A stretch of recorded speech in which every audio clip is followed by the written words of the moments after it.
Charles Zhang is from the Chinese University of Hong Kong, and he presents the definite descriptions are indeed not semantically ambiguous as semantic tests. It's really my honor to speak here. I'm Zhang, or you can call me Charles. I'm from the Chinese University of Hong Kong, Shenzhen, which is in China. So basically in today's presentation, I would like to introduce you a debate in philosophy of language concerning the meaning of definite descriptions. And I would like to offer a piece of evidence for one side in the debate. So let's see. First, I would like to introduce you some basic terminologies and some background knowledge. So in general, noun phrases or nouns can be divided into quantified expressions and referring terms. So a quantified expression is the conjunction of a quantifier and a noun. For example, the quantified expression every student is a conjunction of the quantifier every and the noun student. But by contrast, a referring term is a term that has a direct relation with an individual in the world. For example, the problem named Charles or the demonstrative this and I are all referring terms. So it is generally held that there is a different in semantic nature of quantified expression between quantified expression and referring terms. We think a sentence with a quantified expression as the subject expresses a general proposition. For example, the sentence, every student in the class is crying. It just expresses the proposition that for every X, where X is S, where X is a student in the class, X is crying. So in this proposition, the genuine subject is not an individual, but an abstract structure that contains a variable X. But by contrast, a sentence with a referring term as a subject expresses a singular proposition. For example, the sentence Zhang is crying expresses the proposition Zhang, the individual Zhang is crying, whose subject is just the individual Zhang. So here comes the question. Are definite descriptions quantified expressions or referring terms? So definite descriptions typically have the form ZF, where F is a description. For example, the presenter, the present president of US, or the present king of France. So generally it relates to a particular individual in the world in virtue of its description. So there are two competing pictures of the meaning of definite descriptions. Russell and his supporters think that definite descriptions are quantified expressions, which means the sentence the F is G, where F is a description and G is a predicate. Just it expresses a general proposition that for the X, where X is F, X is G. But Strawson and his supporters, which are not many, hold that definite descriptions are indeed referring terms, which means the sentence the F is G expresses a singular proposition, alpha is G, where alpha is a particular individual that uniquely fits the F. When there is no particular individual fits the description, the F is G simply does not express any proposition at all. But such competing pictures become more complicated when Donnellan introduced the distinction between attributive use and referential use of definite descriptions. So in 1966, Donnellan identifies two distinct uses of definite descriptions. One is called attributive use, and the other is called referential use. Basically, a speaker who uses a definite description, attributively in an assertion states whoever or whatever is so and so. For example, when saying the second presenter in this conference is speaking, I can use the definite description, the second presenter in this conference attributively asserts the proposition that whoever is the second presenter of this conference, he or she is speaking.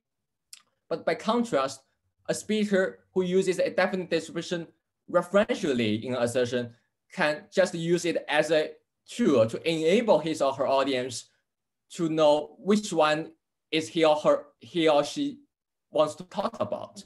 For example, when I say the same sentence, the second speaker in this conference is speaking, I can use the definite distribution referentially to assert that I myself, Charles, is speaking.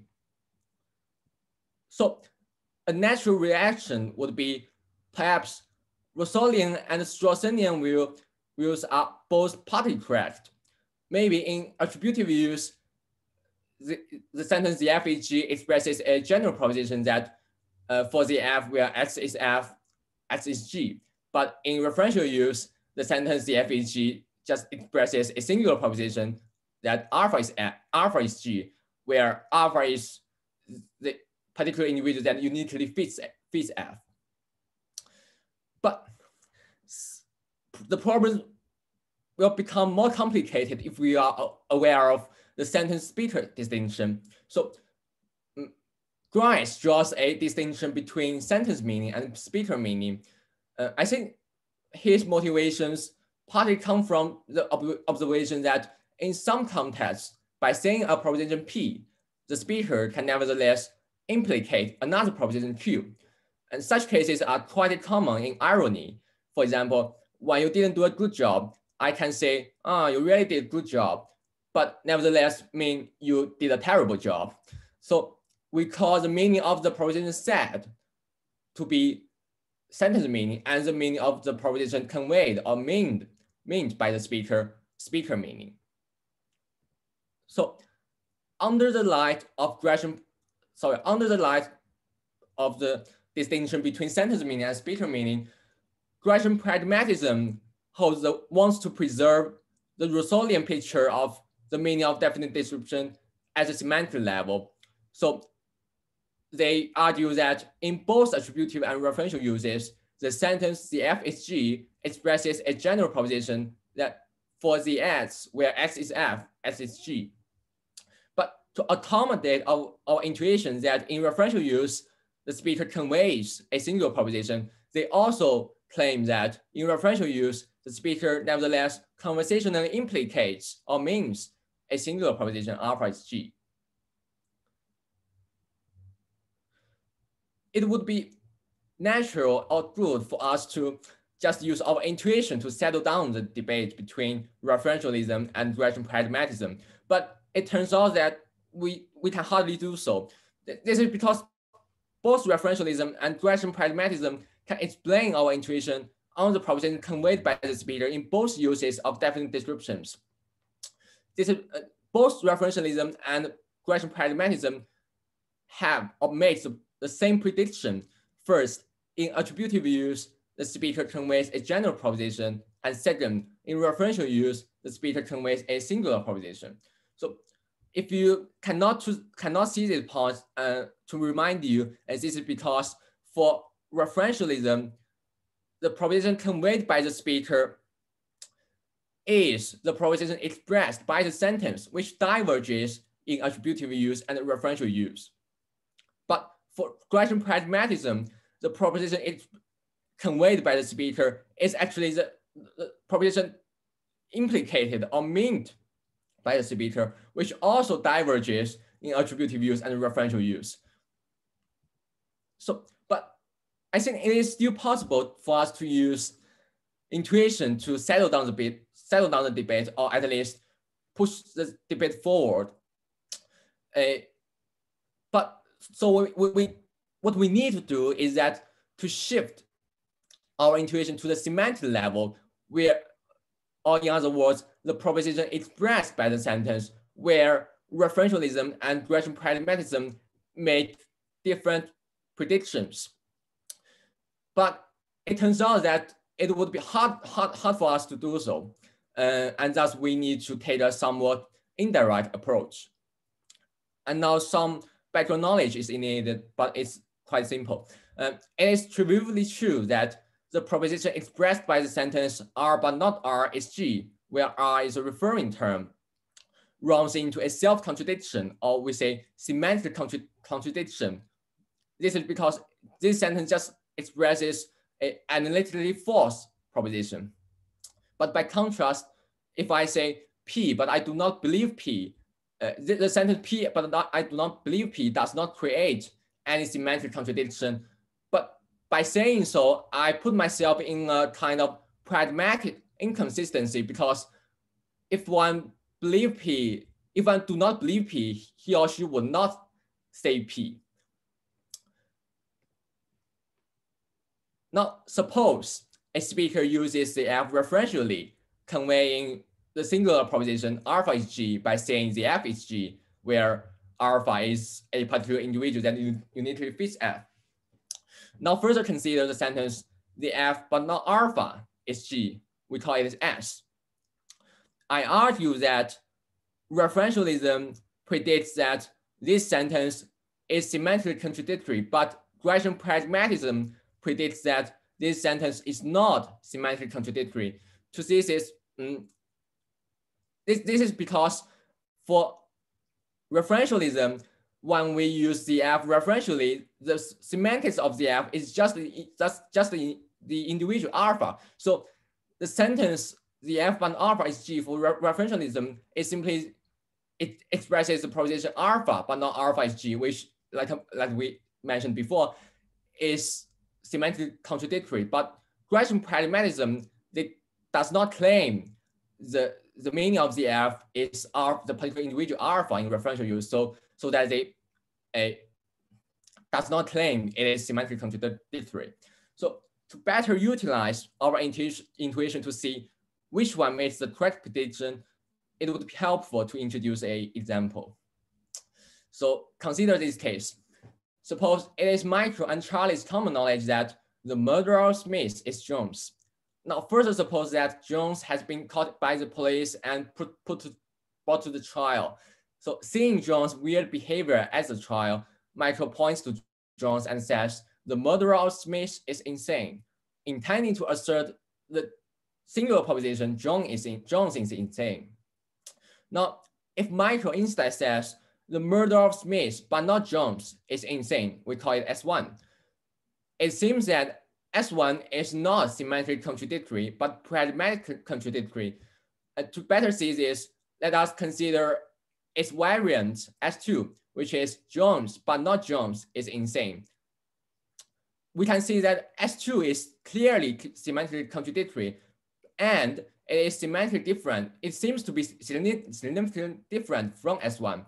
And maybe if I am audience, when I heard S1, I would like to think, oh, maybe Michael wants to assert that the murder of Smith, which is other than Jones, is insane. I would not think he is running into a semantic contradiction. So I think it turns out that Gresham pragmatism makes the correct prediction. And I also anticipate a possible objection.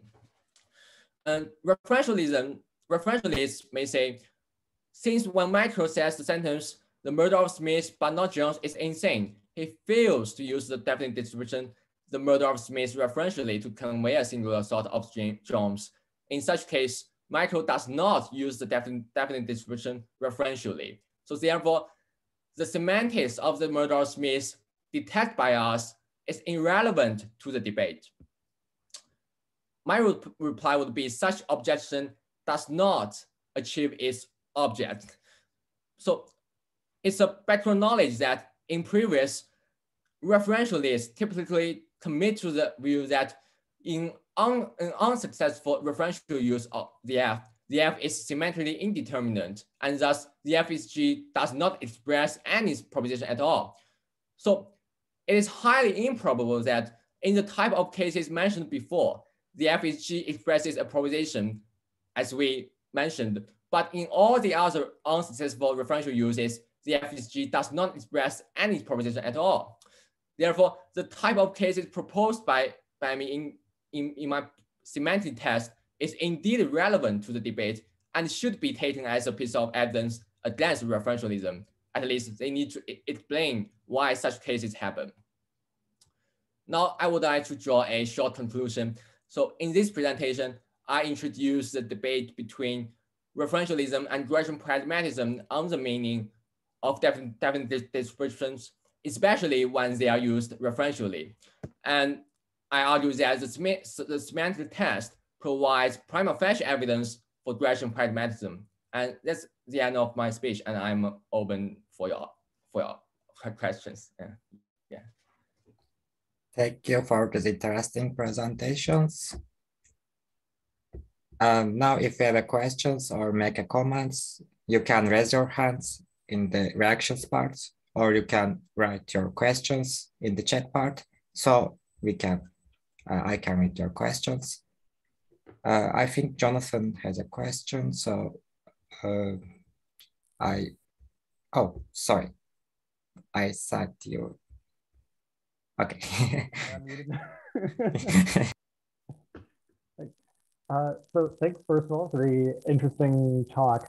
I guess I'll start with a clarificatory question. I wasn't entirely sure how the argument about S1 and S2 was meant to work. So I think you think S1 is not semantically or logically contradictory, while S2 is. And so it's a thought that this is simply what you would predict about S1 and S2 if you were a Gracian. How does this, what's the conclusion to be drawn from the fact that S1 is not semantically or logically contradictory? Yeah, it is because previously I argued that the referentialism predicts S1 to be semantically contradictory, but by using intuition, I think S1 is not semantically contradictory. So referentialism makes wrong prediction. I see. So the referentialist is interpreting the murderer of Smith here as the sort of, not the attributive use, just purely referential use.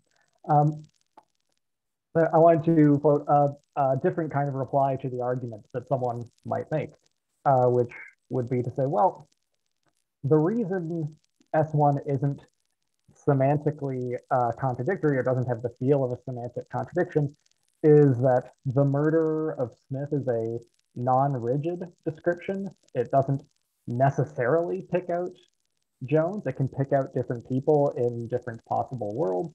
So the sentence in and of itself is consistent. It can express a true proposition. And someone might think, well, if this is really the referential use, then what the speaker is managing to say with it is in fact contradictory. And that's how we should interpret Michael, given his knowledge that the actual murderer of Smith is Jones, but the sentence itself is not sort of analytically false. The sentence is not guaranteed to be contradictory.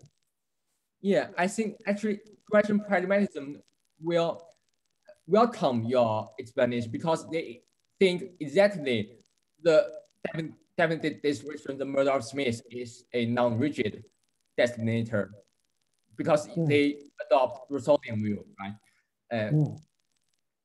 So I don't think your explanation is helpful, but I don't think your explanation is. So this isn't a reply. This is what you want to say, or something like what the Gracian pragmatist wants to say. Yeah. Okay. Well, that clears things up for me a lot. Thank you. Thank you. Thank you for your question. Okay, we have another question from Zhang. Yes, go ahead, please. Thank you for your beautiful presentation. I would like to ask to clarify. For instance, in the sentence Jones but not Jones is insane.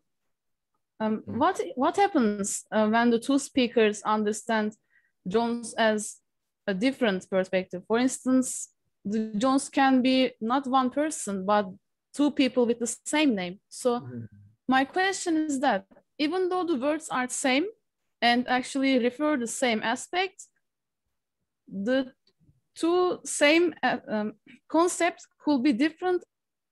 Could be understood as two different aspects from the different people. So how could we understand that these two aspects can be the same objectively? Thank you. Yeah, actually, I have the same kind of confusion before, like you. For example, when the audience have two good friends, Johns, or maybe there are two Johns at the trial, why cannot be the case that the first Johns refer to the John 1 and second Johns refer to Johns 2? But I think it is not the point in this case here. We can always construe a case where the word Johns doesn't have such ambiguity, if you would like to put it in this way. And we just want to consider it as a proper name which has a direct relation with an individual in the world, which, you know, the proper name construed as a rigid designator, but no such ambiguity. I'm not sure if my reply is helpful. Thank you, Ajam, and thank you for response. I have a question mark in my mind, so I want to make clear that, like for the examples, like the present king of France is bold. It seems like Okay. for Russell's interpretation, it's false, but also it seems like this sentence is neither true or false. So can we say it's pragmatically or semantically contradiction for the sentence, or what we need to do is there's in this ambiguity? First, it is not semantically contradictory because although it is false or not true, it is not analytically false or analytically not true. There is no contradiction internal in the sentence, but like you said, Rosalian will say this sentence it expresses a false proposition, but Johnsonian will say, well, this sentence expresses no propositions, or the sentence is neither true or false. And as far as I know, Russell in a paper in a reply to Strawson mentions this point. He thinks thinking it to be false or thinking it to be not true is a linguistic dispute for Russell. He does not take it as a genuine philosophical disagreement because he says he just would like to use force to characterize this such case, but it would be acceptable for him to say, well, it is not true. But maybe he's from a logician view upon he would like to call it false. It's just that simple. So can we say the sentence fails to express a determinate preposition, right? If I understand correct. Your sentence that the present king of France is bored for Rosalian, it expresses a genuine proposition, but for Strawsonian, it does not. Okay, understand. Thank you.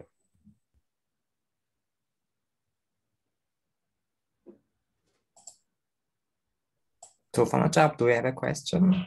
Yes. Okay. So thank you.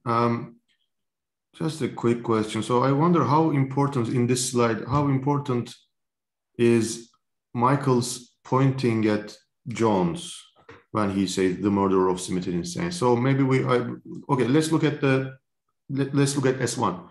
And imagine Michael is saying this, pointing at Jones, right? Says the murder of Smith, that guy, right? The murder of Smith, but not Jones, pointing at the same guy, is insane.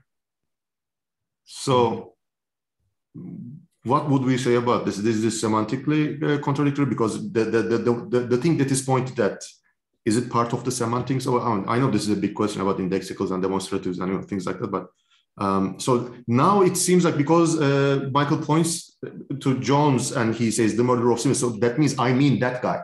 I don't mean whoever killed Smith, but I mean that guy in the courtroom. So, right, so I think one might have different intuitions about it if one also considers the pointing. Yeah, it might happen. It actually happens because my supervisor has different intuition. Yeah.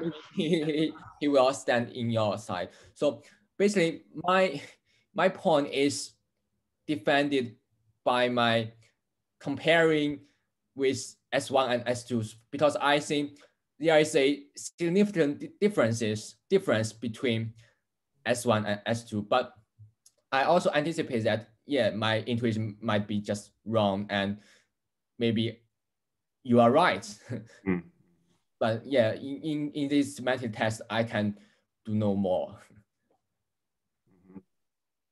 Yeah. Because this also reminds me of Frege, you know, so like there's a difference between saying Superman is Clark Kent, but saying that Superman is Superman, you know, it's not instructive. It doesn't give any information and things like that, but the other one does, but only if we understand Superman and Clark Kent as having different senses, right? Different modes of presentation. They attribute different properties to the referent. Through different properties, they refer to the same thing. So it looks like murder of Smith and Jones, even though they refer to the same thing, they use different properties to do that. And right? Yeah, it is somewhat surprising that there is no Freudian in this question. So basically in this debate, there is no Freudian says, oh, well, maybe the murder of Smith and Jones have different modes of presentation, have different sense. Yeah. But I see no philosopher holding such view, which is somewhat surprising. Yeah, it would be helpful to I think it would be helpful to consider Freud's idea here, thinking that, well, it might not be semantic contradictory, but it's just because we have different mode of presentation. Yeah. Yeah, thank you. Thank you.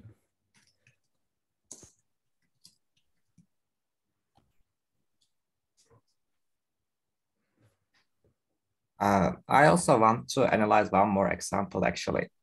If I say the room is covered by books, it seems like I didn't refer just one word in the word. So how we analyze this sentence from Russian or the other interpretations? Sorry, is your example there is one book on the table? Or which one? The room is covered by book. The table is covered by book. The example, right? Yeah, that one.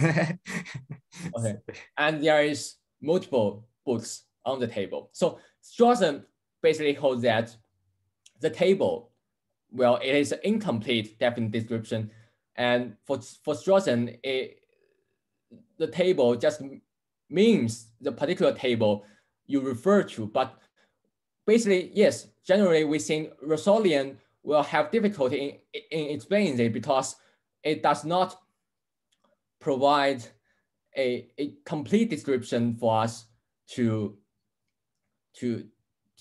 pick out a particular table in front of us. But I think one view that appeals to me is come from Conf. He says, well, maybe the semantic level of the sentence, the table is covered by book, is indeed indeterminate, but that does not do harm to direction pragmatism, because what we need is the proposition is conveyed, or the proposition implicated or meant by the speaker is a genuine proposition, and it is conveyed, and that's all. We do not need to preserve a semantically determinate proposition as a semantic level. Yeah. But I think you raise a piece of evidence against Russellian. Yeah.